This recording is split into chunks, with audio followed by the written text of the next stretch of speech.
Nginibingelela ngenza ukuthi nginamukele kuyona-ke i-channel lana-ke bafowethu udaba lolu olushaqise abantu abaningi oluphostwe laphana-ke kwiphepha noma ngizothi kwi-page lakhe-ke uSanele Ntanzi on Facebook. Uthi-ke lolu daba luthinte-ke omunye-ke wabafowethu okuthiwa-ke noma osolakala ngokuthi-ke uye wagqiba-ke intombi yakhe kodwa-ke lokhu ebuzakala nje kusukela ngomhlaka 5 Disemba kuke lo nyaka ka-2025 ukuthi-ke ngabe-ke iphi-ke intombazane. Kuthe makubuzakala naye-ke wasibethi-ke hhayi lowo muntu loyo uwumuntu ovakashele emakhaya kuze kube manje-ke lutho utholakala-ke intombazane. Baye basukuma-ke abomndeni bayoyibheka la ebihlala khona naye lo mlisa.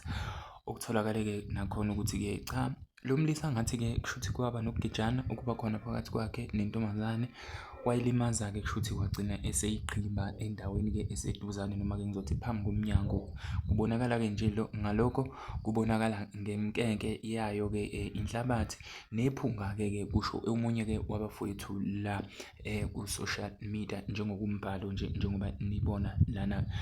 Nganizakwethu ake ninikeze ukuphawula kwenu ngalo lolu daba njengoba-ke nabazali bale ngane begcine bekuthola-ke ukuthi ingane yabo yebo ayisekho kodwa-ke kugcine kutholakala ukuthi-ke ngabe ilinyazwe yini. Anyways bafowethu, don't forget to subscribe and also like this video. Thank you.